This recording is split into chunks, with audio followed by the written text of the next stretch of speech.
Well, I was playing the Yakuza game Like a Dragon Gaiden, the man who erased his name, and what did I stumble upon? A feature I didn't even know existed until the end of the game.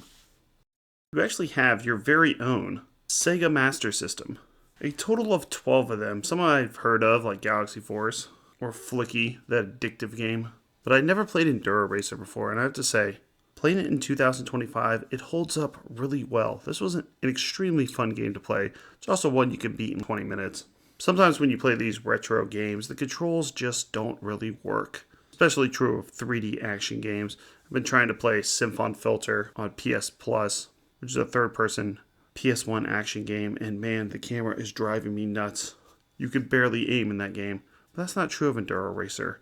So you can see it's a motocross game, but it's actually based on a 1986 arcade game that looks like this. As you can see, they weren't able to replicate this on the Sega Master System. It's only 8 bits. So they turned it to an isometric viewpoint. And since the Yakuza games are so inspired by Shenmue, this seems to be a callback to Shenmue, since Yu Suzuki was the creator of Shenmue. He's also the creator of Enduro Racer, the arcade cabinet, released by Sega. And the term Enduro actually does refer to a sport where people race motocross off cross-country off-road courses, though it seems to be more popular in Europe.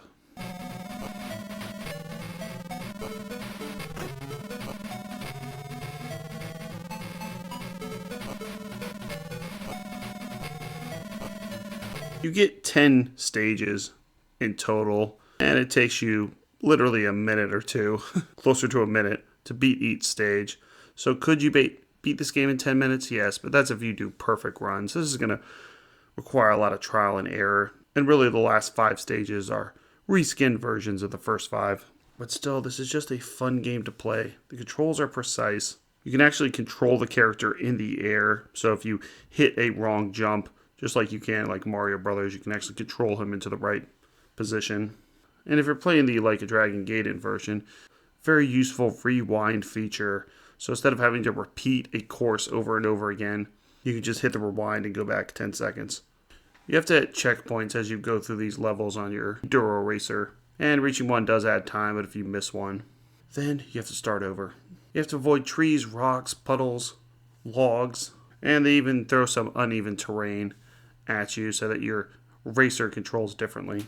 Here's an example of me using the rewind feature. As you can see, you have to make sure not to hit these puddles of water. Who would design a track like this?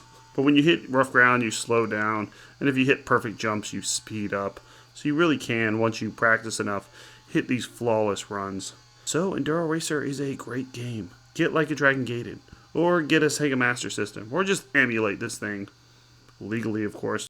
Check with your local jurisdiction. I just thought I'd do a quick review on Enduro Racer, and maybe I'll cover some of the other Sega Master System games that I haven't played.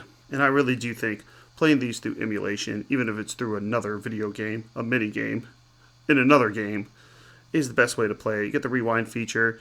You can use a joystick or a D-pad if you prefer a D-pad. And I'm a fan of Enduro Racer. I think they did a great job turning an arcade racer where the view was right behind the person, like it is on something like Super Hang-On, into an isometric racer. And you're given points after each race, as you can see here, which you can use to spend on different features. Accelerator, your tires, your engine, to pump up that Enduro Racer and add to more replayability.